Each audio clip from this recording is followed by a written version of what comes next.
दौ झोरले सेवारो जोजोलोप्पा फ्याफुल्ला सेवा र सबैमा मेरो नमस्कार। आज लिम्बुवान रिडर्स क्लबद्वारा मलाई यस कार्यक्रममा निम्त्याउनु भएकोमा म लिम्बुवान रिडर्स क्लबका पदाधिकारीज्यूहरू र सञ्चालकज्यूहरूलाई म धन्यवाद ज्ञापन गर्न चाहन्छु। आज मलाई आयोजक मित्रहरूबाट दिएको विषय मगर समाज र मगर संस्कार संस्कृतिबारे जानकारी दिनको निम्ता गर्नुभएको छ र यो कार्यक्रम अथवा यो कार्यक्रम सुमालुङ FM 104.2 मेगाहर्जबाट पनि प्रत्यक्ष प्रसारण हुने जानकारी उहाँ आयोजक मित्रहरूले गराउनु भएको छ। सम्पूर्ण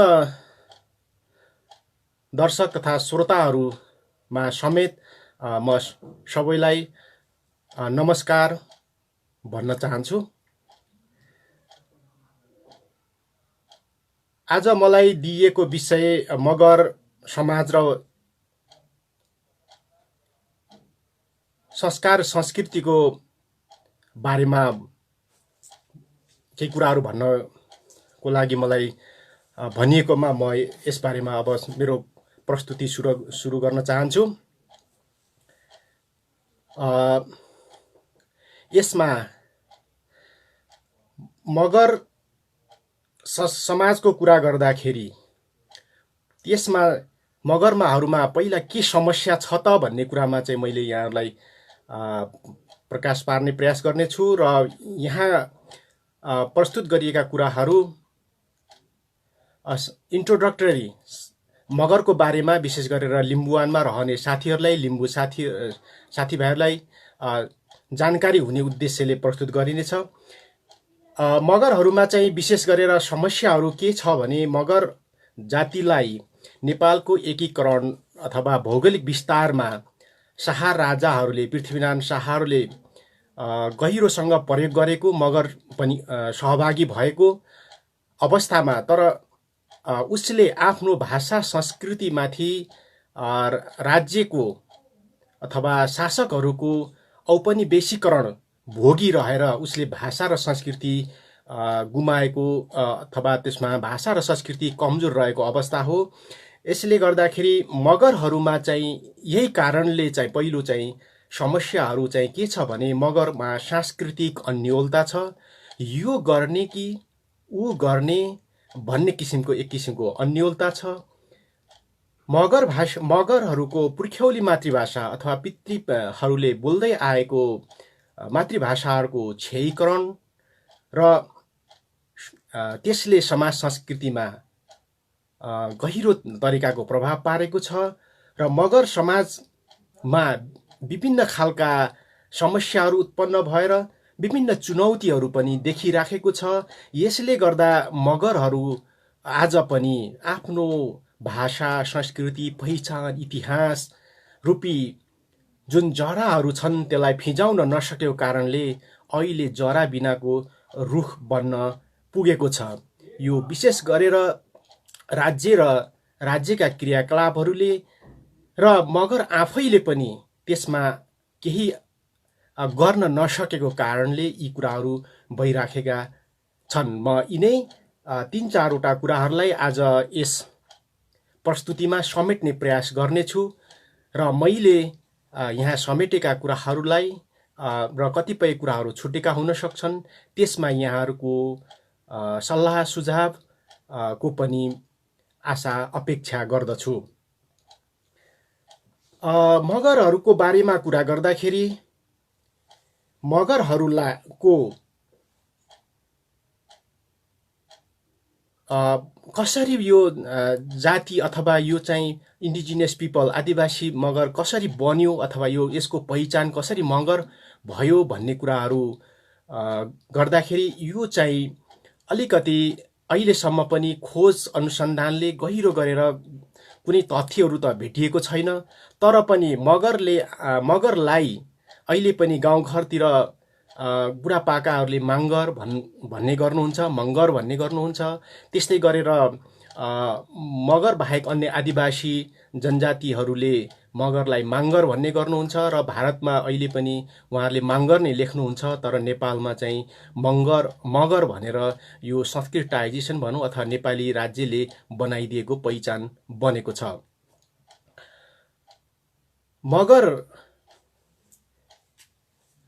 मगरहरूको जुन यो पहिचान छ र मगरहरूको यो पहिचान कहिले बन्यो भन्ने कुराहरू यथेष्ट प्रमाण त छैन। तर सन् 1101 को ताम्रपत्रमा, जुन लिच्छवीकालीन ताम्रपत्रमा मगर विषय भनेर भनिएको छ, त्यो लेखिएको छ।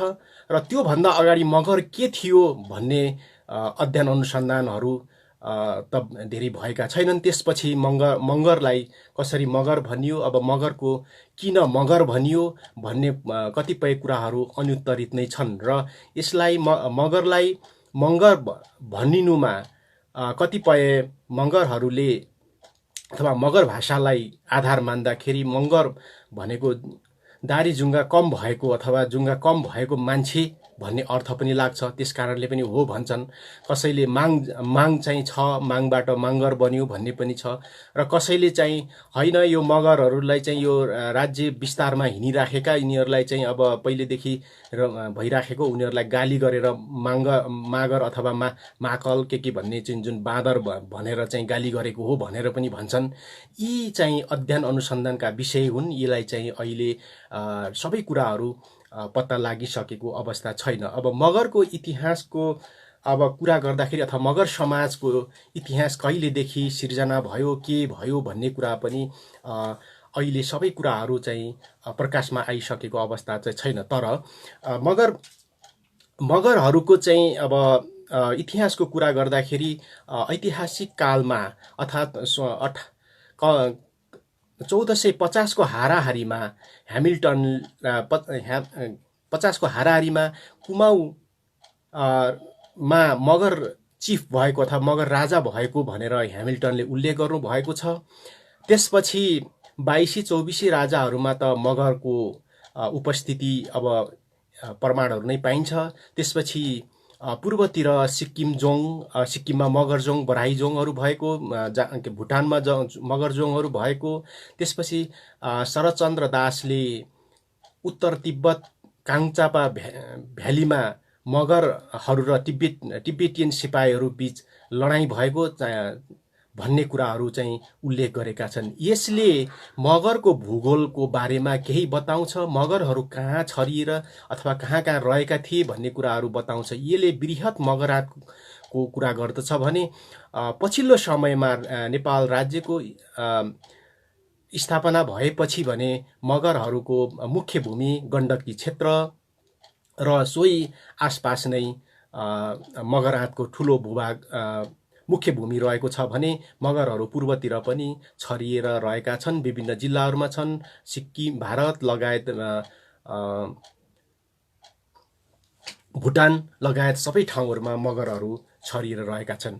मगरहरूको अब जनसङ्ख्याको कुरा गर्दाखेरि मगरहरू चाहिँ अहिले 2068 को जनगणनाले 18,87,733 जना मगरहरूको जनसङ्ख्या देखाएको छ। त्यसमा 10,13,317 जना महिलाहरू हुनुहुन्छ भने 8,67,416 जना पुरुषहरू देखाएको छ। यसले मगर समाजमा महिलाहरूको जनसङ्ख्या धेरै भएको देखाएको छ 2068 को जनगणनाले। मगरहरूको त्यसपछि मगरहरूको साक्षरताको दर 71.09% देखाएको छ 2068 को जनगणनाले। यो भनेको 19 लाख करिब 19 लाख जनसङ्ख्यामा त्यो भनेको 13 लाख करिब 13,41,990 जना जति मगरहरूले चाहिँ साक्षर अथवा अक्षर चिन्न सक्ने भनेर देखाएको छ, बाँकी मगरहरूले अक्षर चिन्न नसक्ने भनेर चाहिँ देखाएको छ। त्यसमा एजको कुरा पनि हुन्छ, कतिपय अन्डर 5 का बालबच्चालाई पनि यसमा राखिएको हुन्छ अक्षर नचिन्नेमा। उहाँहरूको जनगणना कटायो भने 50% त्यो भयो भने यसले चाहिँ अलिकति कम होला भन्ने देखाउँछ। यसले फेरि अर्कोतर्फ मगरहरूको शिक्षाको कुरा चाहिँ के छ भने 73.68% मगरहरू त्यसमध्ये 73.68 मगरहरू चाहिँ प्राइमरी शिक्षा लिएका छन् भने 24.98% मगरहरूले मात्रै सेकेन्डरी लेभल अथवा 12 कक्षा बराबरको कक्षा उत्तीर्ण गरेको देखाएको छ र ग्रेजुएटहरूको सङ्ख्या 1.34 हुन्छ। अब यो यसरी हिसाब गर्दै जाने हो भने ग्रेजुएटको सङ्ख्या करिबन 17,721 अथवा 17-18,000 भन्दा बढी हुँदैन।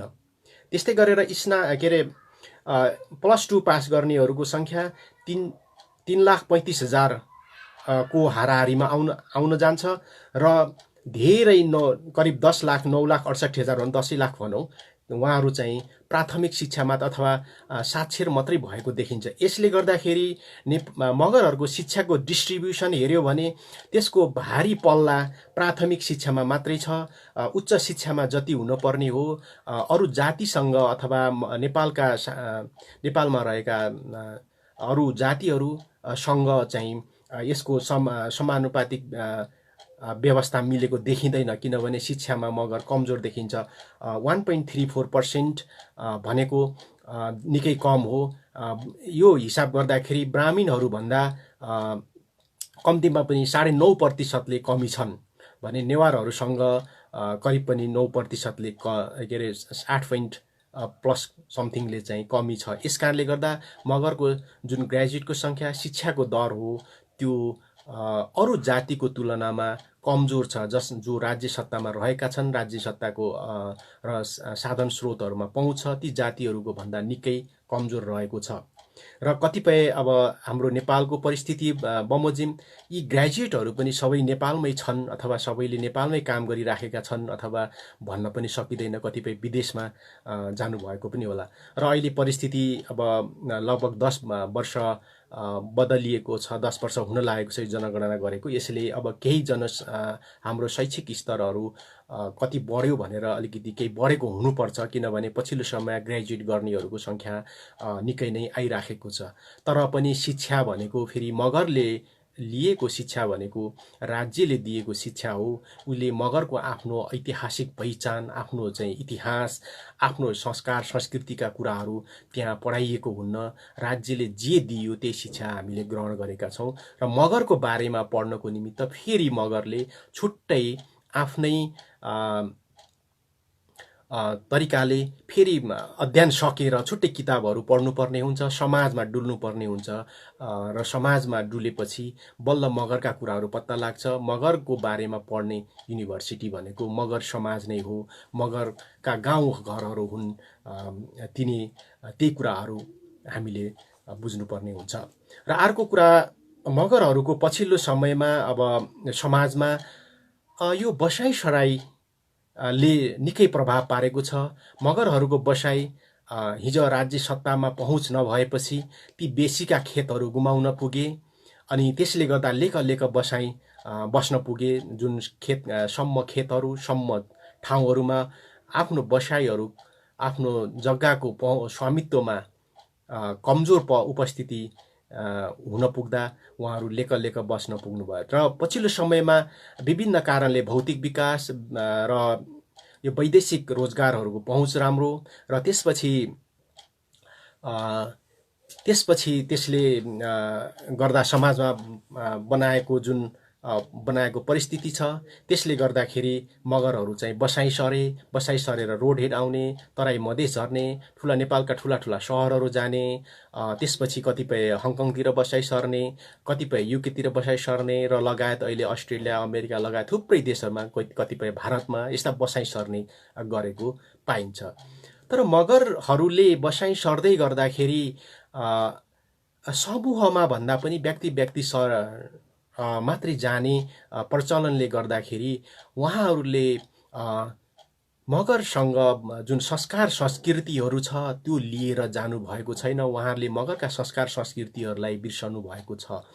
जसरी नेपालको जातीय व्यवस्थामा ब्राह्मणहरूले अमेरिका पुगे पनि उहाँहरूले जुन धर्म कर्म गर्न छोड्नुहुन्न, नेपाली भाषा सिकाउन उहाँहरूले छोड्नुहुन्न, र आफ्नो पहिचानलाई बलियो बनाउन छोड्नुहुन्न। त्यो सन्दर्भमा मगरहरूको कमजोर उपस्थिति पाइन्छ, किनकि मगरले पहिलो कुरा भाषा नै बिर्सिसकेको छ। फेरि भाषा भन्ने बित्तिकै भाषामा मगरको इतिहास लुकेको छ, पहिचान लुकेको छ, सबै कुरा त्यहीँ लुकेको छ। त्यो किनभने मगरका लिखित इतिहासहरू अहिले हामीले पाउन सक्दैनौँ, किनकि मगरको इतिहास नपाइनुमा कारणहरू के हुन सक्दछन् भने पहिलो कुरा त मगरहरूको जुन बसोबास भयो, जुन ठाउँ रह्यो, त्यहाँ चाहिँ अधिकांश समय विशेष गरेर 14औं 15औं शताब्दीपछि जब नेपाल, पश्चिम नेपाल अथवा पहाडी भेगहरूमा भारतीय हिन्दू धर्मको आगमन भयो र जात प्रणालीमा समाज व्यवस्था सुरु भयो, त्यो प्रणालीलाई अँगाल्ने परम्परा भयो। त्यसले गर्दा साना भुरेटाकुरे राजाहरू बने, अनि ती राजाहरू एक आपसमा लड्दाखेरि कतिपय दस्तावेजहरू जले होलान्। अर्कोतर्फ जब हामीलाई त्यहाँ ल्याएको नयाँ धर्मले हामीलाई के सिकायो भने मगरहरूले मर्दा पर्दा अथवा मरिसकेपछि ती लेखिएका कृतिहरू, ती लेखिएका जो मृतकले लेखेका कृतिहरू, बनाएका कलाहरू र उहाँले सिर्जना गरेका सिर्जनाहरू र पढेका किताबहरू सबै उहाँसँग जलाएमा वा मृतकसँगै गाडेमा उहाँले स्वर्गमा पाउनुहुन्छ भन्ने जुन भ्रम फैलाइयो, त्यो भ्रमले गर्दाखेरि मगरहरूले अधिकांश डकुमेन्टहरू सबै मृतकसँगै जलाए, मृतकसँगै गाडे। र इतिहास जलाउनेमा र गाड्नेमा मगरहरू चाहिँ को जुन आफ्नो सहभागिता रह्यो, त्यसले गर्दा अहिले हामीले मगरको ठिक इतिहास पत्ता लगाउन नसकेको एउटा कारण यो हुन सक्छ।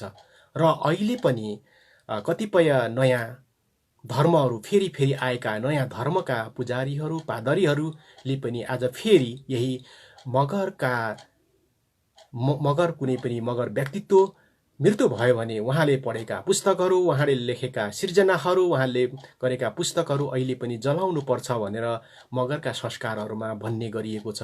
यसले यो कारणले मगरका इतिहासहरू पनि आफै जलाउँदै गएका छन्। र कतिपय इतिहासहरू अब ब्रायन हडसन लगायतका पश्चिमी विद्वानहरूले केही कुराहरू जति सङ्कलन गरेर लगे त्यो सायद बेलायतमा हुन सक्छ। ती कागजपत्रहरू, अन्य कागजपत्रहरू जलाइयो। अर्कोतर्फ राणाकालमा चन्द्र शमशेरको समयतिर हुनुपर्दछ, त्यति बेलातिर मगरातमा थुप्रै कागजपत्रहरू उठाइएको थियो। त्यो उठाइएर पनि त्यो जलाइएको इतिहास अहिले पनि बुढापाकाहरू भन्नुहुन्छ। त्यो जलाए बापत तत्कालीन जलाउने व्यक्तित्वहरूलाई अहिलेको रूपन्देहीतिर उहाँहरूलाई चाहिँ बिर्ता, ठुलो जमिन बिर्ता दिएर राखेको भन्ने पनि हामी सुन्दछौँ। त्यसको लिखित इतिहास त हामीसँग छैन, तर बुढापाकाहरूले भनेका कुराहरू चाहिँ हामीले सुन्न पाउँछौँ अहिले पनि। यसले गर्दा इतिहासको कुरा गर्दा, मगर समाजको इतिहास कुरा गर्दा अहिले पनि त्यो फ्लुइड छ।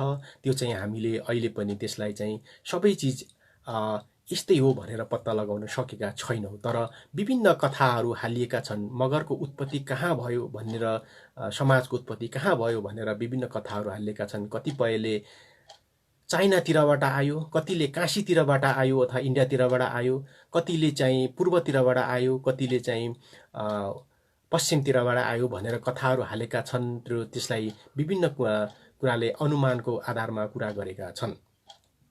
तर यी सबै कुराहरूलाई अहिले हामीले केलाउँदै जाने हो भने मगरको उत्पत्ति भनेको मैले अघि भनेका क्षेत्रहरू, टेरिटोरीभित्रै मगरका उत्पत्ति भएको हुनुपर्दछ। हुन त इतिहासमा मगरहरूलाई अथवा हाम्रो जस्तो यो एसियन अनुहार अथवा यो मङ्गोलोइड अनुहार भएको मानिसहरूलाई संस्कृत साहित्यहरूमा सुँगुरको पछाडि हिँड्ने अथवा सुँगुर कल्चर मान्ने, ढोल कल्चर मान्ने, जङ्गली कुराहरू गर्ने भनेर गाली गरेर किराँत भनिएको तथ्य चाहिँ हामीसँग सामु छँदैछ।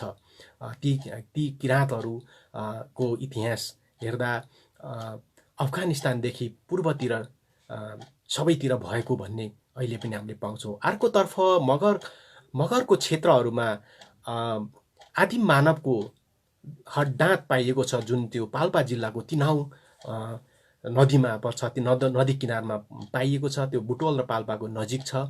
त्यो ठाउँ हेर्दा पनि यो भेगहरू मगरहरू बसेको बस्तीहरू मानव उत्पत्तिको ठाउँ पनि हुन सक्छ भन्ने सम्भावना छ। यसको लागि फिजिकल एन्थ्रोपोलोजी अथवा एमएससी एन्थ्रोपोलोजी पढेकाहरू, पुरातत्त्वविदहरू र जिन अध्ययन गर्ने साइन्टिस्टहरूले यो पत्ता लगाउन लाई धेरै मिहिनेत गर्नुपर्नेछ, किनकि त्यो इतिहासले हाम्रो देशको शासकको इतिहास बोल्छ कि बोल्दैन थाहा छैन। सायद बोलेको भए उहाँहरूले धेरै कुराहरू अध्ययन गर्नुहुन्थ्यो होला, यसको लागि अध्ययन भएको छैन। यसले पनि हाम्रो मगरको इतिहासको बारेमा धेरै कुराहरू चाहिँ खोज गर्नुपर्ने अवस्था छ। मगरहरूको जुन कुरा गरेँ, यो इतिहासको कुरा गर्दाखेरि र मगरले सबभन्दा अहिले समाजमा यो भाषिक सांस्कृतिक सम्पदाहरूको कुरा गर्दाखेरि मगरले चाहिँ अहिले मगरहरूको भाषा निकै धेरै लस्ट गरेको छ, अथवा निकै धेरै मगरहरूले भाषा बोल्न छोडेका छन्। यो किन भयो भन्ने प्रश्नहरू आफै ठाउँमा रहला। यदि हामी मगरहरूले चाहिँ नेपाल एकीकरण गर्दाखेरि सहयोग गरेको राज खलकको भारदारमा रहेको, राज्यको भारदार सभामा रहेको कुराहरू गर्दछन्, त्यो इतिहासमा साक्षी पनि छ। तर त्यसो हो भने मगर भाषा किन हराए त? के हामीले आफ्नो पहिचानको लागि हाम्रो पुर्खाहरूले के गर्न सकेनन् र अहिले हामीले के गर्न सकिराखेका छैनौँ भन्ने प्रश्नहरू गर्दा हामीले भाषा र संस्कृतिलाई जोगाउन सकिराखेका छैनौँ। विशेष गरेर भाषा मगरको चाहिँ अहिले करिब 58% मगरहरूले मगर भाषा बिर्सिसकेका छन्। 42% मगरहरू 41 पोइन्ट समथिङ मगर, 42 पनि नभनौँ, 41 पोइन्ट समथिङ मगरहरूले मात्रै अहिले मगर भाषा बोलेको तथ्याङ्क 2068 को जनगणनाले देखाउँछ। र मगरहरूको भाषाको कुरा गर्दा मगर समाजले 3वटा भाषा बोल्दछन्। पहिलो डोल्पा तराली मगरहरूले डोल्पा जिल्लामा बोलिने भाषालाई मगर काइके भनिन्छ, र त्यसपछि रुकुम रोल्पा र पश्चिम बागलुङमा बोलिने भाषालाई मगर खाम, पाङ अथवा मगरात 18 मगरात भाषा पनि भनेर भनिन्छ। त्यसपछि अर्घाखाँची, गुल्मी, बागलुङ, पर्वत, म्याग्दी, हिमालदेखि तराईको भागमा मगर भाषा बोलिँदैन। त्यहाँ चाहिँ राज्यले 2422 राज्यहरू हुँदा नै दमन गरेको र त्यसलाई निरन्तरता दिँदै राणाकालसम्म रहेको हामीले इतिहासहरूबाट, बुढापाकाहरूको कुराहरूबाट सुन्न पाउँछौँ। लिखित डकुमेन्ट त राज्यले राखेको छैन, तर बुढापाकाहरूको जनश्रुतिमा त्यो पाइन्छ। र विशेष गरेर मगरहरूले त्यो बेलामा खानीका विज्ञहरू सुन, चाँदी, तामा, फलाम जस्ता धातुहरू पत्ता लगाउन सक्ने भएकोले पनि राणाकालमा उनीहरूलाई चाहिँ त्यति बेला उनीहरूले त्यो सम्पत्ति लुकाउँछन्, त्यसकारणले गर्दा त्यो भाषा बोल्न दिनुहुन्न भनेर जरिवाना गरेको कथा पनि हामीले सुन्न पाउँदछौँ। त्यसपछि पूर्वतिर रहेको स्याङ्जा, पाल्पादेखि कास्की तनहुँदेखि पूर्वतिर बोलिने मगर भाषालाई मगर ढुट, मगर कुरा र जनगणनामा समग्र मगर भाषा मात्रै लेखेको छ। यसरी मगरहरूको 3वटा भाषाहरू बनेको छ। विशेष गरेर हामीलाई राज्य सत्ताले गर्दा रुकुम रोल्पासँग पाल्पा स्याङ्जाको सम्पर्क हुन नपाउँदा, भाषिक सम्पर्कहरू हुन नसक्दा मगर समाजमा यो भाषाको फरक परेको हो। मगर भाषामा फरक सकेपछि मगरको एकतालाई कमजोर बनाउन सकिन्छ भन्ने तत्काल राज्य सत्ताको नीतिले गर्दा नै यो कुरा भएको। त्यसैले गर्दा नेपालमा यो सामूहिक आदिवासीहरूको पहिचानमा पनि मगरहरूको एकतामा आएको खलबलले गर्दा नेपालमा पनि यो पहिचान आउन सकेको पहिचानको समस्याहरू ज्यूका त्यौँ छन्। किनभने नेपालमा मगर जातिको जनसङ्ख्याको हिसाबले तेस्रो ठुलो जनसङ्ख्या हो। आदिवासीमा सबैभन्दा धेरै जनसङ्ख्या भएको जाति हो र मगरको फैलावट देशैभरि छ। जब मगरमा एकता यो पहिचानको कलेक्टिभ पहिचानको सामूहिक पहिचानको चेतनामा फुट आउँछ, तब अन्य जातिहरू ले पनि त्यस जातिमा पनि फुट आउने नै भयो। अर्कोतर्फ फेरि ठुलो जनसङ्ख्याले गर्ने आन्दोलन र थोरै जनसङ्ख्याले गर्ने आन्दोलनमा फरक पर्छ। यही कुरा यहाँ पनि यो लागू हुनसक्छ। यो लिम्बू समुदायमा पनि त्यो लागू हुनसक्छ, अथवा लिम्बू समुदायसँग पनि यो कुराहरू हामीले यो कुरामा पनि सेयरहरू गर्नुपर्छ होला। किनकि मगरको जनसङ्ख्या मगरातमा जब हिजो पहिचानको आन्दोलन तीव्र रूपमा उठ्दा देशैभरि पहिचानको आन्दोलन तीव्र रूपमा उठेको थियो, तर मगरातमा सेलाएपछि बिस्तारै सबै ठाउँमा सेलाउँदै गएको इतिहास हामीले पाउँदछौँ। यसले गर्दाखेरि मगरहरू चाहिँ अब मगरको समाजको कुरा गर्दै गर्दा मगरहरूको समाज यो कास्ट सिस्टम अथवा हिन्दू समाजको जुन हेरार्की छ, अथवा टप टु डाउन अथवा ब्राह्मण क्षेत्री वैश्य शूद्र भन्ने जातमा अथवा त्यो जातीय सिस्टममा मगर समाजले विश्वास गर्दैन। जोले हिजो राज्य सत्तासँग नजिक रहनुभयो,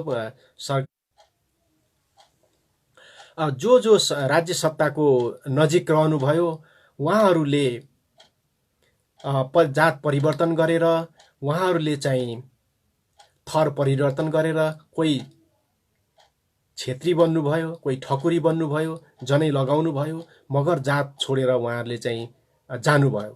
र जसले जनै लगाउनु भएन, मगरका संस्कार संस्कृतिलाई माया गरेर बस्नुभयो, जुन पुर्खाहरूले चाहिँ मगरको संस्कार संस्कृतिलाई माया गर्नुभयो, ती नै पुर्खाहरू नै आजका मगरहरू हुन्। हिजो जसले हामीले भन्छौँ कतिपय शासकहरू मगरै थिए भन्छौँ, इतिहासमा लेखेको पनि छ, त्यो वास्तवमा ठिक पनि हो। तर उहाँहरूले जनै लगाएर मगरबाट जातिच्युत भएर क्षेत्री बनेको वा ठकुरी बनिसकेको कारणले ती मानिसहरूलाई, ती व्यक्तित्वहरूलाई अथवा ती जुन महानुभावहरू हुन्छ अथवा ती इतिहासका पात्रहरू हुनुहुन्छ, उहाँलाई मगरहरूले मगरै भनिरहनु पर्ने। फेरि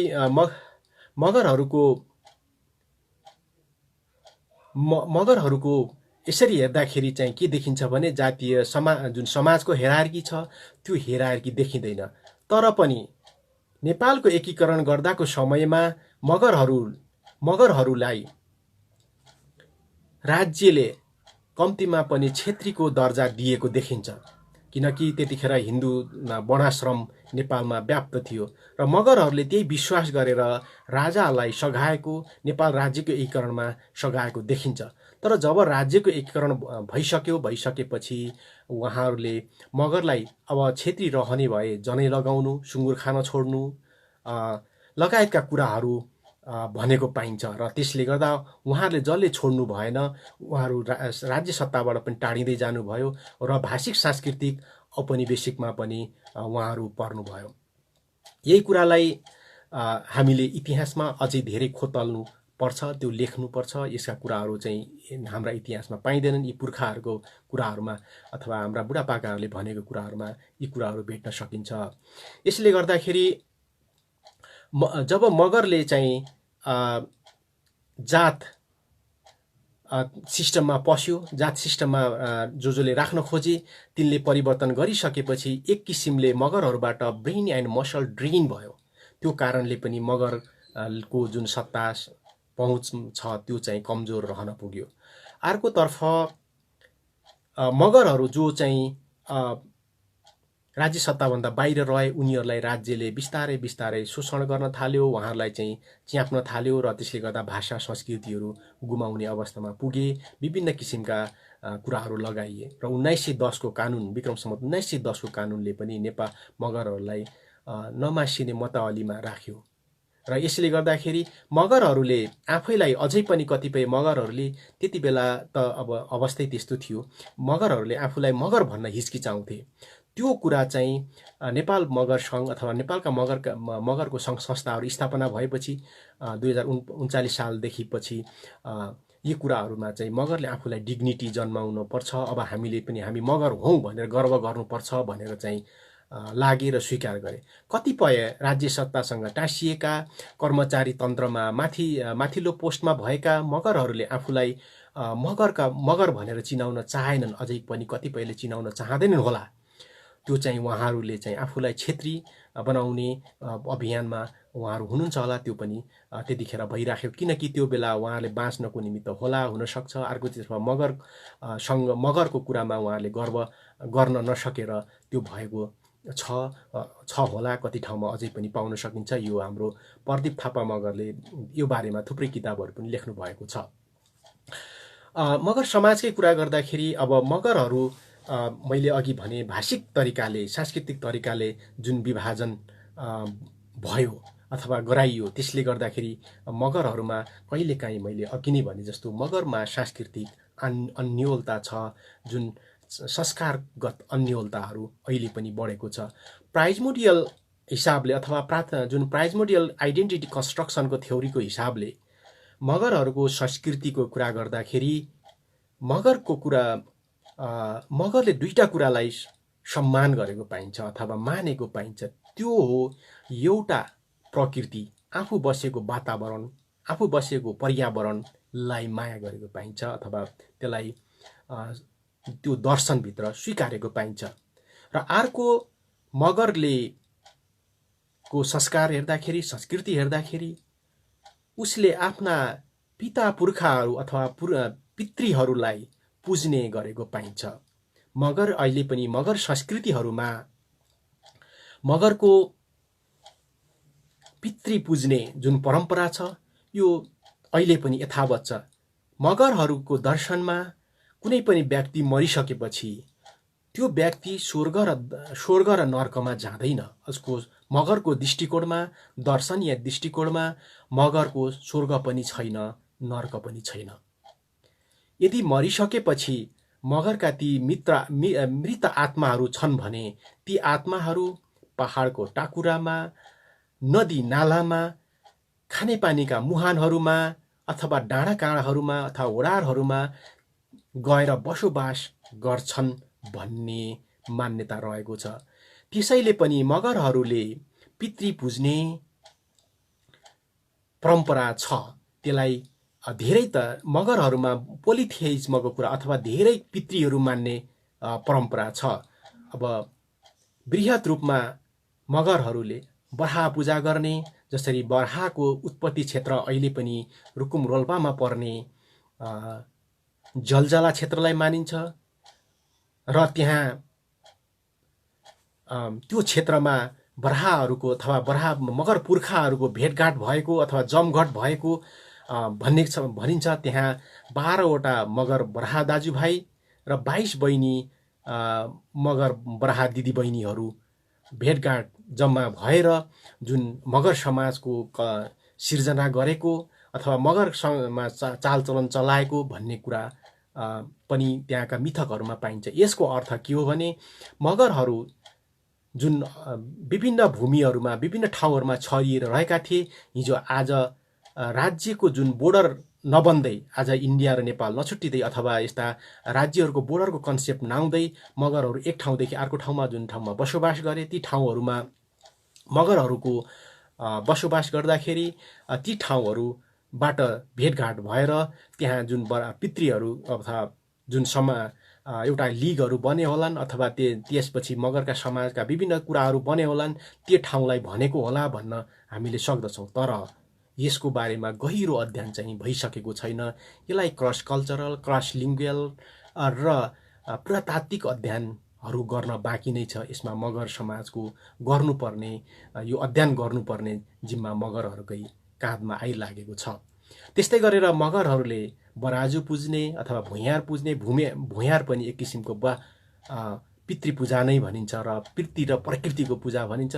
भूमिया पूजा रुकुमतिर रोल्पातिर बागलुङतिर भुम्या पूजा भनिन्छ भने त्यसलाई गुल्मी हुँदै स्याङ्जाको केही भागसम्म आउँदा भुम्या नै भइसके हुन्छ भने अलिक पूर्वतिर आउँदै गएपछि त्यसलाई भुम्यालाई भुयार भन्ने पनि गरिन्छ। यस्तै गरी बाजे बराजुहरू पुज्ने बाजे बजै पुज्ने कुराहरू पनि ती पितृ पूजाहरू नै हुन्। त्यसपछि वायु पुज्ने, वायु भनेको भनेको भोट बर्मेली भाषाहरूमा पिता अथवा बाबा नै भनेको हो भने यु भनेको वायु अब सायद आमाको लागि भनेको हुनसक्छ। त्यो चाहिँ सायद यो भोट बर्मेली भाषाहरू र सिनो टिबेटियन भाषाहरू अध्ययन गर्यो र संस्कृति अध्ययन गर्यो भने ती आउँछ। भन्न त त्यसलाई कतिपयहरूले होइन वायु भनेको हावाको पूजा गरेको भन्छन्। वास्तवमा त्यो मगरको चाहिँ वायु भनेको हावाको पूजा होइन, हामी त्यो चाहिँ पितृ पुर्खाको पूजा हो। त्यस्तै गरेर थुप्रै खालका यस्तै गरेर बराहहरूको पूजा चाहिँ विशेष गरेर कतिपय पानीका मुहानहरूमा तालहरूमा बराहहरूको पूजा बराह पुर्खाहरूको पूजा गर्ने चलन छ। र ती बराह थानहरूलाई मगरहरूको थानहरू हुन्छन्, ती थानहरूलाई हामी श्राइन भन्छौँ अथवा त्यसलाई ती थानहरू चाहिँ अहिले सबै भारतीय हिन्दूकृत भएर त्यहाँबाट मगरका पुजारीहरू विस्थापित भएका छन्। एकातर्फ मगरहरूले आफ्नो ऐतिहासिक तीर्थस्थलहरूलाई गुमाउँदै गएका छन्। यो किन भइराखेको छ भने एकातिर प्राइजमोडियल हामीले मगरका पहिचानहरू के थिए भनेर हामीले पहिचान गर्न सकेनौँ र नसकिसकेपछि हामीले नयाँ आइडेन्टिटीहरू कन्स्ट्रक्सन गऱ्यौँ। विशेष गरेर 50-55 सालहरूतिर मगरहरूले नयाँ नयाँ कुराहरू कन्स्ट्रक्सन गरेको पाइन्छ। हाम्रा ड्रेसहरू, हाम्रा संस्कृतिका कुराहरू, हाम्रा जातीय पहिचानका कुराहरू, धर्मका कुराहरू, संस्कृतिका कुराहरू कन्स्ट्रक्सन गरेको पाइन्छ। ती कन्स्ट्रक्सन जुन विनिर्माण गरियो ती कुराहरू आफैमा बेठिक थिएनन्। त्यसलाई चाहिँ हामीले बेठिक भन्नु हुँदैन, किनकि त्यसले कम्तीमा पनि मगरहरूको अस्तित्व देखाइदियो। तर ती कन्स्ट्रक्टेड कुराहरूलाई हाम्रो प्राइजमोडियल कुराहरूसँग कसरी जोड्न सकिन्छ, दार्शनिक र सैद्धान्तिक तवरले कसरी जोड्न सकिन्छ भन्ने कुरामा हाम्रो मगरहरूको कमजोरी रहेको देखिन्छ। मगरहरू स्वभावतैले राजनीतिमा बढी चासो राख्दछन्, यसमा कुनै शङ्का छैन। हिजो पनि राजनीतिमा कोही राजदरबार नजिक रहेर राजनीतिमा अगाडि लागे, कोही चाहिँ विद्रोहमा बसेर अगाडि लागे। मगरहरू जहिले पनि एक पक्ष सत्ता पक्षसँग केही मानिसहरू सत्ता पक्षसँग जोडिएका हुन्छन् भने केही पक्षहरू विद्रोह पक्षमा जोडिएकै छन् र अहिले पनि त्यो अवस्था हुँदै हो।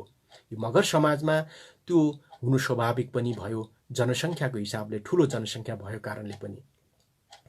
मगरहरूको यसरी जनसङ्ख्याको दृष्टिकोणले ती कुराहरू हुँदै गर्दा पनि हामीले हाम्रा पहिचानहरूलाई जुन तरिकाले कन्स्ट्रक्सन गर्यौँ, ती कन्स्ट्रक्सनमा हाम्रा प्राइजमोडियल कुराहरूलाई र सर्वमान्य तरिका हुनाले कुराहरूलाई कसरी भित्र त्यसलाई समावेश गर्न सक्छौँ भन्ने प्रश्नहरू चाहिँ त्यतिखेर चाहिँ गरिएन, किनकि त्यसमा स्वतन्त्र अध्ययन अनुसन्धानको खाँचो पर्छ। त्यसमा मगरहरूको मैले अघि नै भने जस्तै ग्रेजुएटको सङ्ख्या पनि कमजोर। फेरि अर्कोतर्फ मगरहरूलाई सिद्ध्याउनको निमित्त नेपाल राज्यले मगर, गुरुङ, राई, लिम्बू लगायतका जातिहरूलाई तत्कालीन ब्रिटिस इस्ट इन्डिया कम्पनीमा पहिलो विश्वयुद्ध, दोस्रो विश्वयुद्ध लड्न पठायो।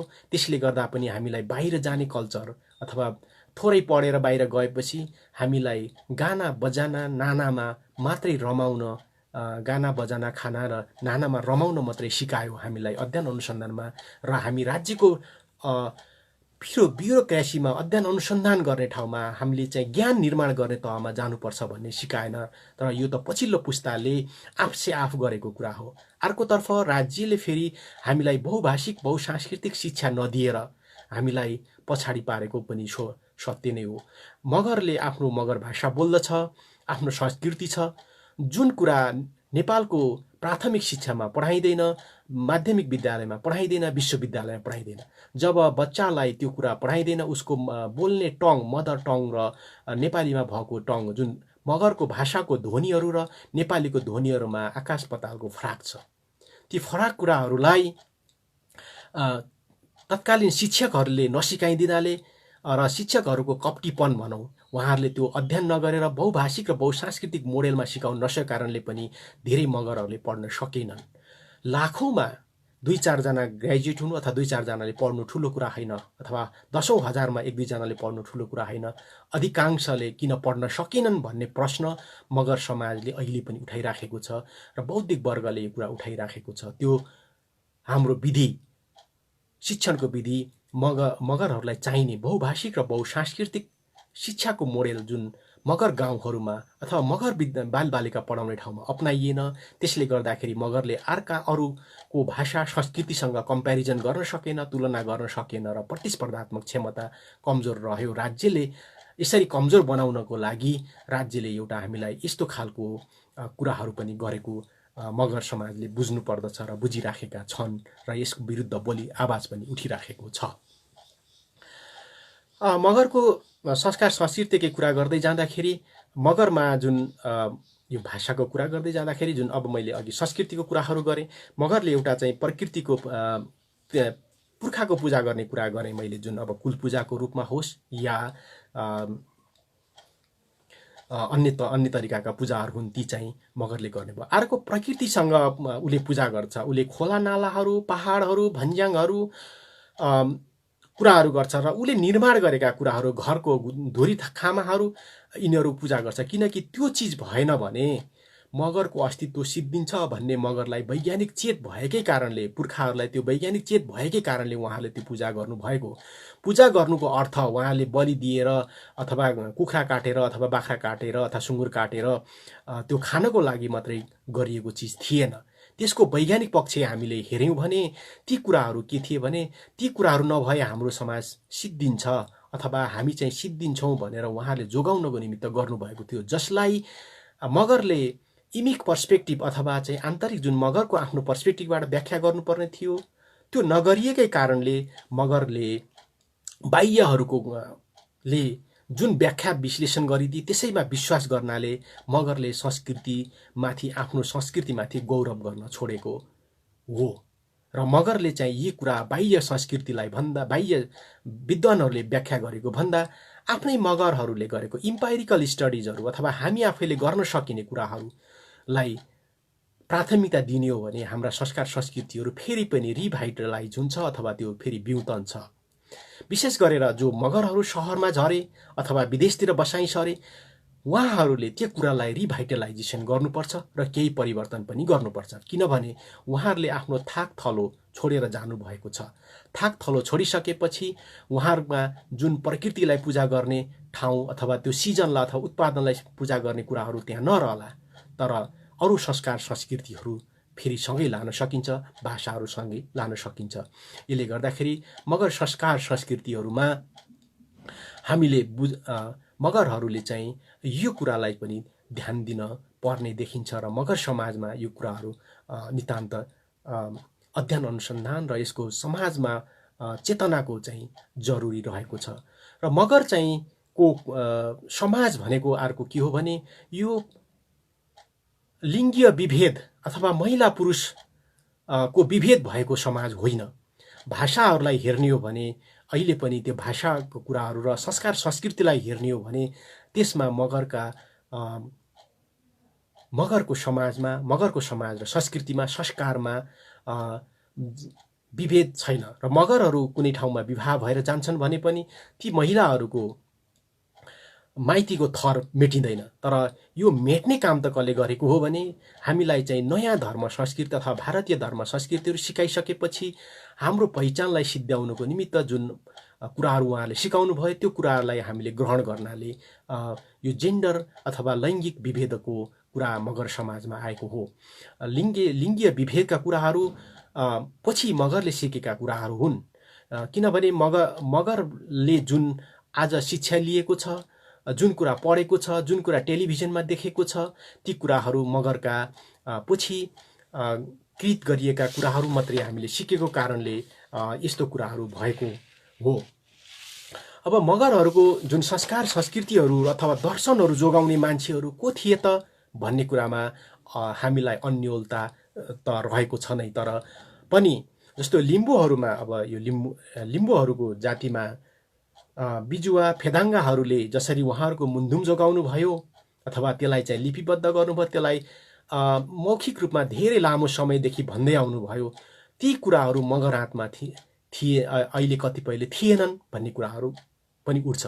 तर इतिहास कालमा मगरहरूमा त्यस्ता कुराहरू पनि थिए। ती कुराहरू रमा अथवा लामा झाँक्री अथवा ती जान्ने मान्छेहरू अथवा ती जैसीहरू भन्ने विभिन्न कुराहरू थिए। तिनीहरूले त्यस्ता कुरालाई रिसाइटेसन गर्थ्यो। तर मगरहाटमा भएको विकास,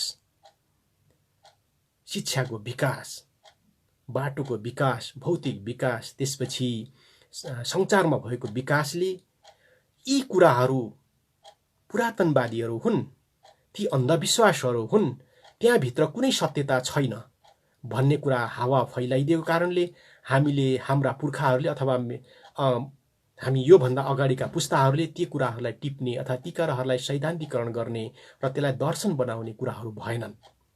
र पनि जे जति बचे खुचेका छन्, अब अहिलेको सङ्घ संस्थाहरू त्यसमा दर्शन बनाउन लाग्नुपर्छ भन्ने कुराहरू उठिराखेका छन्। हामीले जुन किसिमका संस्कार संस्कृतिहरू गर्छौँ, जुन किसिमका कुराहरू गर्छौँ, ती कुराहरू हाम्रा तिनीहरू दर्शनका कुराहरू तिनीहरूले बोकेका थिए। तर त्यसमा केही विकृतिहरू पनि थिए होलान्, किनकि सबै कुरा कृति मात्रै हुँदैन, हरेक कुरा समाजमा विकृतिहरू पनि हुन्छन्। ती विकृतिहरू हामीले हटाउँदै जानुपर्नेमा, त्यसलाई चाहिँ हामीले सुधार गर्दै जानुपर्नेमा हामीले त्यसलाई सबै नेग्लेक्ट गरिदियौँ। त्यसको अर्थ के हो भने हामीले इतिहास पनि गुमाउन पुग्यौँ, किनकि ती बुढापाकाहरू जो हिजोका रमा थिए अथवा लामा भन्छौँ, ती सबै मरेर गए। यसले गर्दा हामीले त्यो कुराहरूलाई जोगाउन सकेनौँ। अब अर्को कुरा के हो भने मगर दर्शनमा अथवा मगर दर्शनको, मगरको संस्कार संस्कृतिको कुरा गर्दाखेरि मगरले जुन संस्कार संस्कृतिहरू गर्छ त्यसमा छोरी चेलीहरूको ठुलो भूमिका रहन्छ।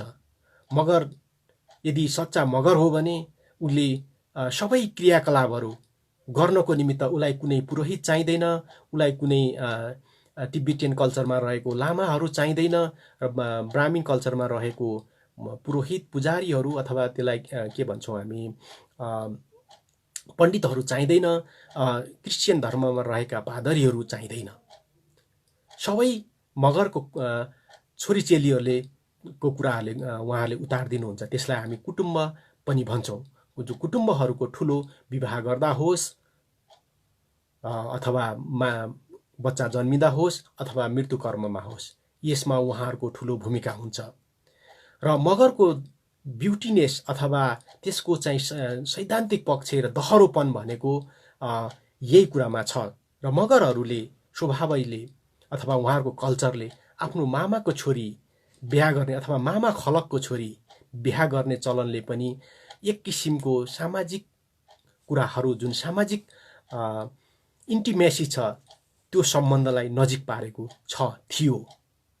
तर यी कुरामा केही भ्रमहरू फैलाइएकोले अहिले बिस्तारै मानिसहरूले, मगरहरूले त्यो कुराहरूलाई छोड्दै गइराखेको अवस्था पनि छ। मगरहरूको गोत्र परम्परा हुँदैन। मगरको गोत्र भनेको उसको थर हो। उसको जुन थर छ त्यो थरभित्र उसले विवाह गर्न मिल्दैन। मगरको संस्कृतिमा जो मगर भनेर बुझेको छ, उसले ऐतिहासिक मगरका पुर्खाहरूलाई सम्मान गर्छ, ती मानिसहरूले अथवा ती मगरहरूले आफ्नो थरभित्र विवाह गर्दैनन्। जुन अरू जातिहरूमा 7 पुस्ता कटेपछि विवाह गर्न हुन्छ भन्ने हुन्छ, तर मगरमा त्यो लागू हुँदैन।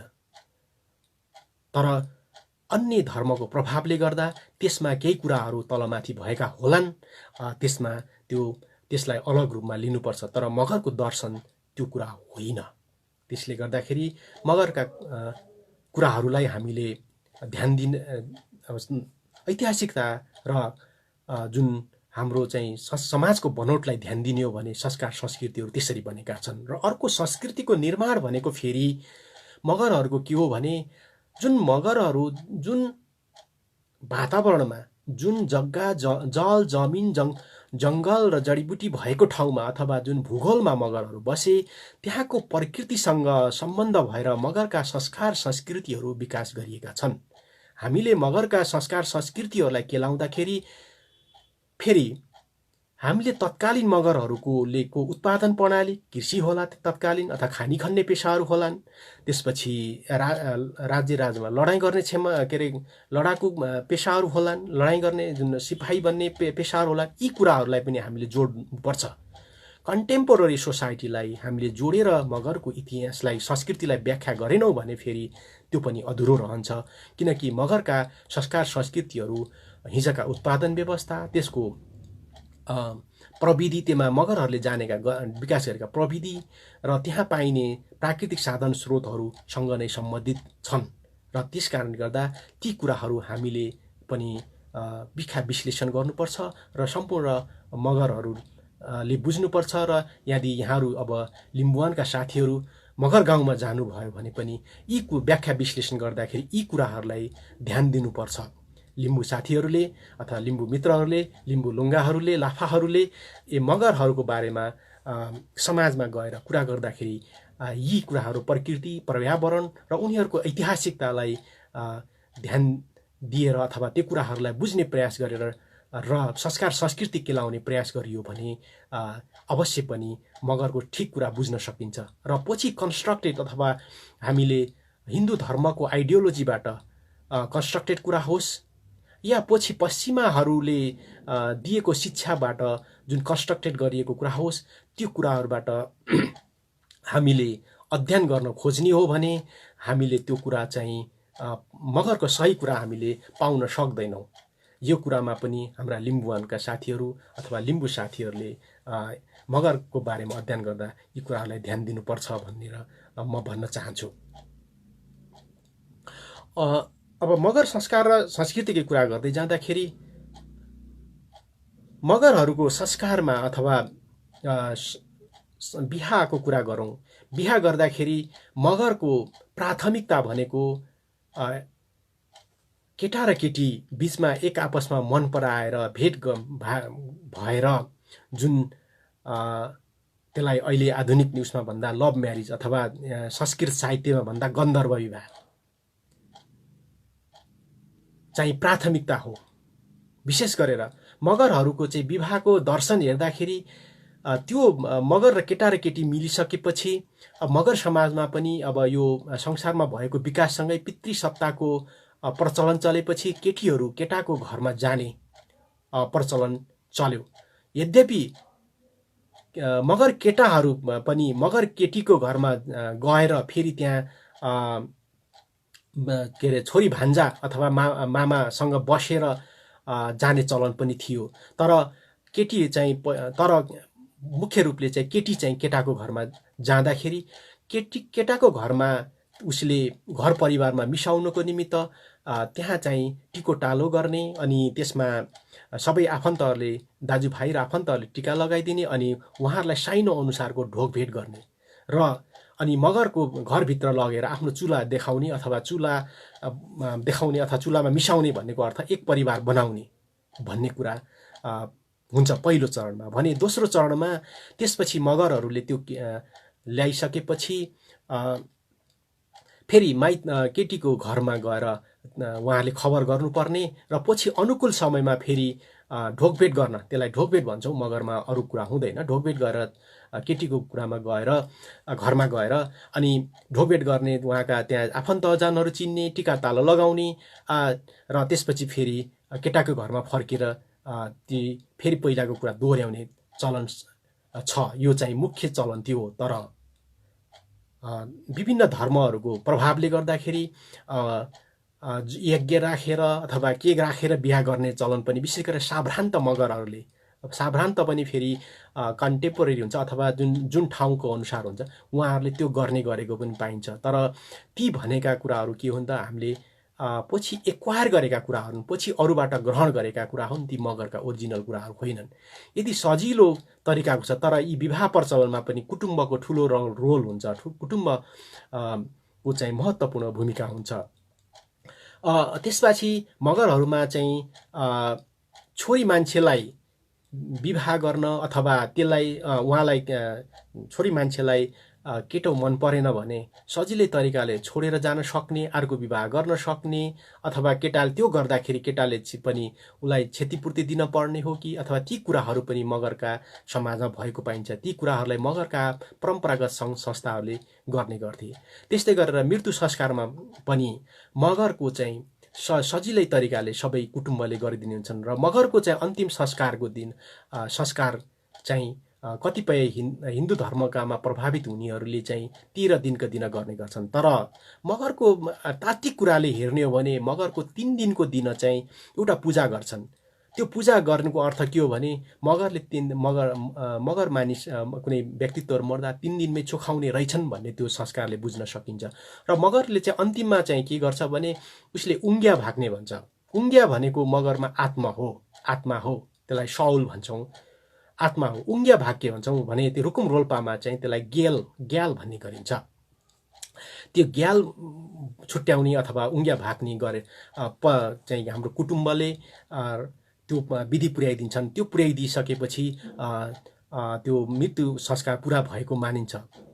यी परम्पराहरू बिस्तारै हामी हिन्दूको प्रभावले हो अथवा कहिलेकाहीँ हामी तिब्बतीयन बौद्ध धर्मको प्रभावले हामीले यी कुराहरूलाई बिर्सदै गएका छौँ। तर हामीले जुनसुकै धर्म माने पनि, जुनसुकै सेक्टरमा गए पनि आफ्नो पहिचानहरूलाई मगरहरूले बिर्सनु हुँदैन।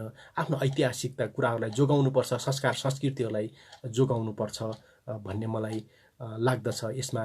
र मगरहरू अहिले त्यो कुरामा सचेत छन् भन्ने पनि मैले महसुस गरेको छु। अब यो मगरहरूको भाषा संस्कृतिमा किन यी छिटो छिटो परिवर्तन भएको छ त भन्ने कुरा गर्दाखेरि मलाई के लाग्छ भने यो परिवर्तनका कुराहरू गर्दाखेरि यो नेपालले जुन पछिल्लो समयमा द्रुत गतिमा विकास गर्यो, भौतिक संरचनाहरू बनायो, त्यसले कतिपय कुराहरू मगरका कुराहरू भत्काइदिए। त्यो विकास गर्दाखेरि ऐतिहासिक सम्पदाहरू, मगरका भाषा संस्कृतिहरू, आदिवासीका कुराहरू, आदिवासीय सम्पदाहरूलाई जोगाउनु पर्ने थियो। त्यसलाई सेफगार्डिङ गर्नुपर्थ्यो अथवा सेफगार्ड्स गर्नुपर्थ्यो, सुरक्षण गर्नुपर्थ्यो। ती सुरक्षणका योजनाहरू विकास निर्माणमा गरिएन। सायद अहिले पनि ठुला ठुला जलविद्युत आयोजनाहरू, ठुला ठुला रोडहरू, एयरपोर्टहरू, ठुला ठुला भवनहरू, राज्य प्रणालीका संरचनाहरू मगरका भूमिमा अथवा मगरका गाउँ बस्ती वरिपरि बनेका छन्। ती बनाउँदाखेरि सामाजिक आर्थिक अध्ययनहरू त गरिएका छन्, तर मगरका सामाजिक सांस्कृतिक र आदिवासी अध्ययनहरू गरिएका छैनन्। ती नगरिएको कारणले गर्दा पनि मगर त्यसलाई चाहिँ थोरै बजेट छुट्याएर हुने कुराहरूलाई पनि नगरिएको कारणले मगर भाषा संस्कृतिहरू मासिन छिटो छिटो परिवर्तन हुन पुगेका हुन्। यस कारणले गर्दा मगर आदिवासीहरूले त्यो विकास निर्माण गर्दाखेरि मगरहरूको सेफगार्डिङ कहाँ छ, इन्डिजिनियस पिपल्स राइट कहाँ छ भन्ने कुराहरू खोज्न जरुरी छ।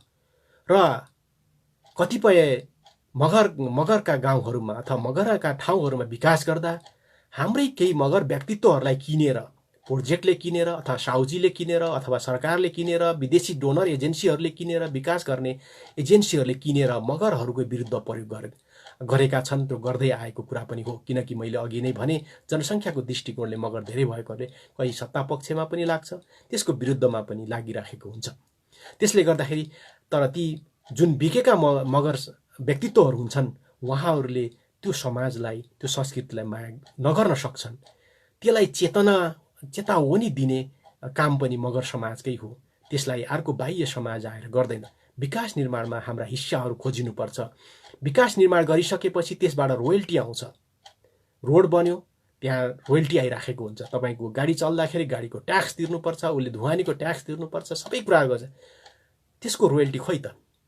जलविद्युत बन्यो, त्यसले आउने रोयल्टी आउँछ, त्यो खोइ त? त्यो रोयल्टीहरू स्थानीय रैथाने मगर भाषा संस्कृतिको लागि खर्च गरिनुपर्छ। मगरका इन्ट्यान्जिबल हेरिटेजहरूलाई जोगाउनुपर्छ भनेर मगरले खोज्नुपर्ने बेला आएको छ र मगरहरूले खोज्दै पनि छन्। यसबारेमा चेतना पनि बिस्तारै आएको छ। यो जसरी नेपालको शिक्षाको विकास गर्दाखेरि मगर भाषा र संस्कृतिलाई कुनै सुरक्षण गरिएन। मगरका विद्यालयहरूमा पढाउँदाखेरि अथवा मगरका ठाउँमा कलेजहरू खोल्दाखेरि ती विद्यालयहरूमा प्राथमिक विद्यालयहरूमा मगर भाषा संस्कृतिमा को माध्यम बनाएर पढाउन सकिन्थ्यो। ती गरिएन, किनकि अघि नै मैले भनिसकेँ त्यसले मगरलाई के घाटा भयो भनेर शिक्षामा। त्यस्तै गरेर संस्कृति पाठ्यक्रमहरूमा राखिएन। स्थानीय पाठ्यक्रम बनाएर ती संस्कृतिहरू राख्न सकिन्थ्यो, त्यो राज्यले गरेन। हो, आज अहिलेको नयाँ संविधानले ती बारेमा केही कुराहरू गरेको छ जुन पूर्णत छैन, तर ती संविधानले गरेका र ऐन कानुनहरूले गरेका कुराहरू खोज्न पनि मगर समाजको कर्तव्य नै हो। मगर भाषा संस्कृतिमा शिक्षामा चाहिँ जुन किसिमको सुरक्षण अथवा सेफगार्डिङ गर्नु पर्थ्यो, जुन किसिमको संरक्षण गर्नु पर्थ्यो, ती कुराहरू नगरेको हामीले पाउँछौँ। र त्यस्तै गरेर सञ्चारको विकास, निजी एफएम होस् अथवा सरकारी एफएम होस् अथवा सरकारी रेडियो होस्, सरकारी टेलिभिजन होस्, निजी टेलिभिजन होस्, निजी पत्रिकाहरू हुन्, तिनीहरूले पनि स्थानीय रैथाने भाषा संस्कृति र ऐतिहासिक सम्पदाहरूलाई सेफगार्डिङ दिनु पर्थ्यो र त्यो ठाउँलाई स्थान दिनु पर्थ्यो। त्यो पनि दिएका छैनन्। त्योमा पनि खोज्नुपर्ने कुरा, इन्डिजिनियस राइटहरू खोज्नुपर्ने कुरा चाहिँ मगर समाजको काँधमा आइलागेको छ र अहिले खोजिराखेको अवस्था पनि छ। यदि कसैले त्यो सेफगार्डिङ गर्दैन भने हामीले त्यसको विरुद्ध आन्दोलन गर्न पनि जरुरी छ। त्यो मगरहरूले त्यो बिस्तारै चेतना आएको छ। त्यो किनभने तपाईको कुनै एफएमले 12 घण्टा प्रसारण गर्छ भने 12 घण्टा प्रसारण गर्छ भने स्थानीय तहमा उसले 1 घण्टा प्रसारण गर्न किन नहुने? मगर भाषा संस्कृतिमा प्रसारण गर्न किन नहुने? यी कुरामा हामीले चाहिँ सोच्नुपर्छ, झगेस्काउनुपर्छ।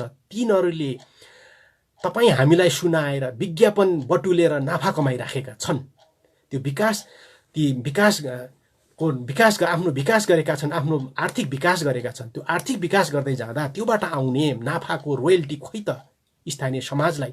त्यो मिडियाको सन्दर्भमा होस्, शिक्षाको सन्दर्भमा होस्, चाहे भौतिक विकासको सन्दर्भमा होस् अथवा सामाजिक विकासका कार्यक्रमहरू, अरू थुप्रै चेतना, स्वास्थ्य सम्बन्धी चेतना जगाउने, अन्य सामाजिक चेतना जगाउने भनेर थुप्रै बजेटहरू आएका हुन्छन्।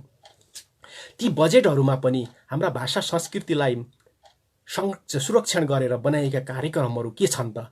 हाम्रो भाषा संस्कृतिका कुराहरू के छन् त भनेर मगर समाजले खोज्नुपर्ने छ। आदिवासीहरूका राइटका कुराहरू के छन् त? हामीलाई त्यो भाषा संस्कृति सामाजिक विकास गर्दै जाँदा के कुरा भए त भन्ने कुराहरू हामीले खोज्नुपर्ने भएको छ। त्यस्तै गरेर युनिभर्सिटीहरू बनाइँदाखेरि हाम्रो भाषा संस्कृतिहरूलाई कहाँ स्थान दियो त? अध्ययन अनुसन्धानमा कहाँ स्थान दिएको छ त? मगर भाषामा मास्टर डिग्री किन पढाइदिएको छैन त? यस्ता कुराहरू पनि हामीले खोज्नुपर्ने बेला आएको छ। यो अहिलेको संविधानले त्यसलाई केही खोज्नलाई प्रेरित गर्दछ, तर पूर्ण चाहिँ छैन। हामीले त्यसबाट भएका कुराहरूलाई पनि हामीले गर्नुपर्छ। यसको लागि मगर समाजमा अहिले स्थानीय तहमा, पालिका तहमा सचेतनाको ठुलो खडेरी लागेको छ। र मगर समाजको मैले अघि नै कुरा गरेँ, हामीमा माइग्रेसन धेरै छ। माइग्रेसन धेरै भएको कारणले युवा जनशक्ति अहिले पनि नेपाल भन्दा बाहिर रहेका छन् र जुन युवा शक्तिहरू हुन्छन् उहाँहरूले नेपालमै बसेको भए यहाँको समाज पढ्नुहुन्थ्यो, यहाँको सामाजिक परिवर्तन भएका कुराहरू पढ्नुहुन्थ्यो, थाहा पाउनुहुन्थ्यो, अनि त्यसले शैक्षिक स्तरहरू बढाउन मद्दत गर्थ्यो र त्यसले गर्दाखेरि आफूलाई खारिन मद्दत गर्थ्यो होला। तर बाहिर गइसकेपछि दिनरात खटिएर काम गर्नु परेकोले अधिकांश युवाहरूले शैक्षिक प्रगति गर्न सक्ने, चेतनाको धेरै विकास गर्न सक्ने सम्भावना कम छ। त्यसले गर्दा मगर समाजमा जुन चेतना कमजोर रहन पुगेको हुन सक्दछ। र अर्को, त्यसले गर्दा स्थानीय तहमा युवाहरूको खरेडी लाग्यो। युवाहरूको खरेडी लगाइसकेपछि अहिले गाउँपालिकामा अथवा नगरपालिकामा गएर मगरहरूले प्रस्तावना पेश गर्न सक्ने र कार्यक्रम गरिसकेपछि रिपोर्ट लेख्न सक्ने जनशक्तिको पनि अभाव रहेको हाम्रा सामाजिक अध्ययनहरूले हाम्रो समाज कुरा देखाइराखेको छ। अहिलेका कुराहरूले देखाइराखेको छ। यस कारणले गर्दाखेरि अहिले नेपालको सङ्घीय राज्य व्यवस्थाले गर्दा कतिपय अधिकारहरू, धेरै जसो अधिकारहरू भनौँ, ती स्थानीय तहमा पठाइदिएको छ। राज्यले त्यहाँबाट सबै कुराहरू गर्न सक्ने व्यवस्था गरेको छ। तर स्थानीय तहमा रहेका मगरहरूको चेतना कमजोर भएको कारणले भाषा मगरका भाषा संस्कृति र समाजको लागि र जे कुराहरू गर्नुपर्ने थियो ती कुराहरू हुन सकिराखेका छैनन्। यसकारणले गर्दा मगर समाजको कुरा गर्दा संस्कृतिको कुरा गर्दा हामीले कन्टेम्पोररी च्यालेन्जेसहरू या राजनैतिक परिवर्तनहरूलाई पनि ध्यान दिनुपर्छ। त्यो किनभने राजनैतिक परिवर्तनले मगरका परम्परागत संस्थाहरू भत्काइदिएको छ। जस्तो मगरहरूको ठुलो क्षेत्रमा हुने भेजा सिस्टम अथवा त्यस्तै कुनै एउटा समाजको गाउँमा हुने सामाजिक जुन ऐतिहासिक सिस्टमहरू थियो, त्यो प्रणालीहरू थियो, ती सबै भत्काइदिएको छ। यो भत्काइदिइसकेपछि मगरहरूको जुन अवस्था छ कमजोर रहन पुग्यो, किनकि जसको ऐतिहासिक अथवा सामाजिक जुन कस्टमरी इन्स्टिट्युसन कस्टमरी लहरू बलियो छ त्यो समाज अहिले पनि बलियो छ। हामीले ब्राह्मण समाजलाई हेऱ्यौँ भने अथवा बाहुन समाजलाई हेऱ्यौँ भने उहाँहरू निकै बलियो र राज्य सत्तामा पकड राख्ने अथवा प्रतिस्पर्धी हुनुहुन्छ। त्यो किन भइराखेको छ भने उहाँहरूको भाषा उहाँहरूको संस्कृतिको विकास चरम रूपमा भएको छ र उहाँहरूले भाषा र संस्कृति छोड्नु भएको छैन। मैले अघि भने जस्तै अमेरिका पुगे पनि उहाँले पूजापाठ गर्ने, मन्दिर स्थापना गर्ने अनि नेपाली भाषा पढाउने कुरालाई छोड्नु हुँदैन र त्यो कुरा त्यहाँको सरकार समक्ष राख्न पनि सक्नुहुन्छ। हामीले मगरहरूले हामी युके पुग्छौँ अथवा हङकङ बस्छौँ अथवा इन्डियाको कुनै सहरमा बस्छौँ, नेपालकै कुनै सहरमा बस्छौँ, त्यहाँ गइसकेपछि माइग्रेट भइसकेपछि हामीले आफ्नो भाषा संस्कृतिलाई छोड्दछौँ। यो छोड्ने कारणले गर्दा हामी अहिले कमजोर भएका छौँ, जरा बिनाको रुख भएका छौँ। मगरहरू हुन त कतिपय विद्वानहरूले आदिवासीहरू नेपालका आदिवासीहरू एक ठाउँबाट अर्को ठाउँमा बसाइ सरेपछि मुला जस्तै हुन्, मुलालाई एक ठाउँमा उखालेर अर्को ठाउँमा लगेर सार्न सकिँदैन भनेर भन्ने गरेका छन्। तर अरू समाजहरू चाहिँ उखु जस्ता हुन्, जहाँ गए पनि आँखला पलाएर फेरि गाँझ हालिहाल्छ भनेर लिम्बुवानको समाजको अध्ययन गरेर कप्लानले लेखेकै छन्। यसले गर्दा अब हामीले बदलिदो परिस्थितिमा हामी मुला होइनौँ अथवा हामी अब उखु बन्न सक्नुपर्छ। त्यो उखु बन्न सक्ने कुरा के हो भने भाषा र संस्कृतिलाई माया गर्ने, त्यसको अभ्यास गर्ने कुरा नै हो भन्ने कुरा मगर समाजले बुझ्नुपर्छ र त्यो चेतना बिस्तारै आएको छ भन्ने पनि मलाई लागेको छ। तर समय लाग्ला। तर त्यसलाई फेरि भत्काउनको निमित्त यो साम्राज्यवादी पश्चिमा भाषिक साम्राज्यवादीहरू राज्यका नेपाल राज्यकै भाषिक सांस्कृतिक साम्राज्य कोलोनाइजरहरूले हाम्रो भाषा संस्कृतिलाई कोलोनाइज गरेका छन्। ती कोलोनाइजरलाई हामीले डिकोलोनाइज गरेर हेर्नु पर्यो। डिकोलोनाइज गरेर हामीले त्यसलाई डिकन्स्ट्रक्ट गरेर फेरि रिलिङ्क गर्न पर्यो। हाम्रो पुर्खासँग कसरी जोड्न सक्छौँ त भनेर हामीले जोड्नु पर्ने पनि जरुरी रहेको छ। यसले गर्दाखेरि मगरको समाजहरू समग्रमा हेर्दाखेरि यो समानतामूलक अथवा समतामूलक समाज हो। यसमा कुनै जातीय भेदभाव छैन। मगर समाजमा लैङ्गिक भेदभाव छैन। यदि भेदभाव छन् र सबै कुरा छन् भने यी हामीले पछि सिकेका कुराहरू हुन्, हाम्रो ऐतिहासिक कुराहरू होइनन्। र अर्को मगर समाज र संस्कृतिको कुरा गर्दाखेरि संस्कृति र संस्कारको कुरा गर्दाखेरि मगरले एकदम सजिलो दर्शनमा आधारित आफ्नो संस्कारहरू बनाएको छ, संस्कृतिहरू बनाएको छ, आफ्ना पूजाआजाहरू बनाएको छ र ती चाहिँ मगरको पर्यावरणसँग मगरहरू बसेको भूमिसँग सम्बन्धित रहेको छ भनेर हामीले बुझ्नुपर्ने हुन्छ। यही कुरा बुझ्न सकियो भने मगर समाज र मगर संस्कृतिलाई बुझ्न सकिन्छ। तर मगर एउटा कुरा सत्य के हो भने मगरको अझै पनि आफ्नो मगरको दृष्टिकोणबाट आदिवासीय दृष्टिकोणबाट धेरै अध्ययन अनुसन्धानहरू भइसकेका छैनन्। यसमा हामीले धेरै कामहरू गर्न बाँकी छ। समाज संस्कृति संस्कारको बारेमा थुप्रै अध्ययनहरू गर्न बाँकी छ। किनकि मगर अर्कोतर्फ मगरभित्रै पनि विविधताहरू रहेका छन्। अथवा त्यसलाई चाहिँ किनभने त्यो डेभिएसन रहेको छ। डेभिएसन किन रह्यो भने एक ठाउँदेखि अर्को ठाउँमा भौगोलिक रूपले टाढा हुनु, फेरि मगर आत्मा नै विगतमा थुप्रै भुरे टाकुरे राज्यहरू बन्नु, अहिले पनि जिल्ला गाउँपालिका यस्ता प्रदेश केले छुट्याइदिनु, एकअर्कामा बाँडिदिनु, यी आदि कारणहरूले पनि संस्कार संस्कृतिमा केही डेभिएसनहरू हुन सक्छन्। ती डेभिएसनहरूलाई बुझ्नको निमित्त हामीले क्रस कल्चरल स्टडिज र क्रस लिङ्गुअल स्टडिजहरू भाषा संस्कृति भएका कुराहरूलाई अध्ययन गर्न जरुरी छ। यी कुराहरूलाई गर्न सकियो भने मगरको बारेमा अध्ययन ठिक तरिकाले गर्न सकिन्छ।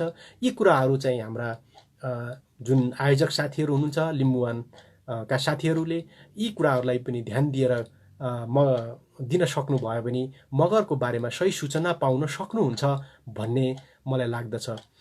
यति भन्दै मैले मेरा आजको प्रस्तुतिलाई यहीँ टुङ्ग्याउन चाहन्छु र यसमा मैले भन्दै गरेका तथ्यगत कुराहरूमा कतै फरक परेका छन् र कुनै प्रमाणहरू यहाँहरूसँग छन् अथवा सपोर्टिङमा कुनै तथ्यहरू छन् भने यहाँहरूले मलाई दिनु नै हुनेछ र यहाँहरूले मलाई समालोचना गरेर यहाँहरूले मलाई ठिक तरिकाले क्रिटिकल थिङ्किङ गरेर मलाई चाहिँ सल्लाह सुझावहरू दिनुहुने नै छ भन्ने मलाई लागेको छ। किनकि बिस्तारै मगर समाज पनि अब क्रिटिकल थिङ्किङ गर्ने अवस्थामा पुगेको छ। उसले अब समालोचना गर्न सिक्दैछ। हिजो कसैको समालोचना गर्दा रिसाएर बस्ने मगरहरू होइन है। अब उसले केही कुरा ठिक भन्यो, केही कुरा मेरो कमजोरी भएको रहेछ भनेर सुन्ने अवस्था वातावरणहरू बिस्तारै बनेको छ र मगरहरूले पनि यी कुराहरूलाई बुझ्दै गइरहेको अवस्था छ। यसले गर्दाखेरि अब हामीले मगरहरूको अध्ययन गर्दा यी कुराहरूलाई पनि ध्यान दिन पर्छ र यहाँहरूले चाहिँ यो कुराहरूलाई मलाई पनि सल्लाह सुझावहरू दिनुहुनेछ। मगरका बारेमा जुन कुराहरू मैले सरसर्ती हेर्दाखेरि जुन कुराहरू देखेको छु र मैले यसले यहाँहरूसम्म राख्ने जमर्को गरेँ अथवा दुस्साहस गरेँ। यसमा भएका कमी कमजोरीहरूलाई यहाँहरूले सच्याइदिनु हुनेछ र मेरो आउँदा दिनहरूमा म एउटा समाज विज्ञानको विद्यार्थी र मगर समाजको अध्ययनको विद्यार्थी भएको कारणले मेरो सिकाइलाई पनि यहाँहरूले अरू खार्नको लागि अथवा मलाई अझै सक्षम बनाउनको लागि यहाँहरूले मद्दत गर्नुहुनेछ भन्ने आशा पनि राख्दछु। यति भन्दै मेरा आजको प्रस्तुति यहीँ टुङ्ग्याउँछु। धन्यवाद। जिलौ पट्टको के गाजोराङ सेवारो। धन्यवाद। नमस्ते।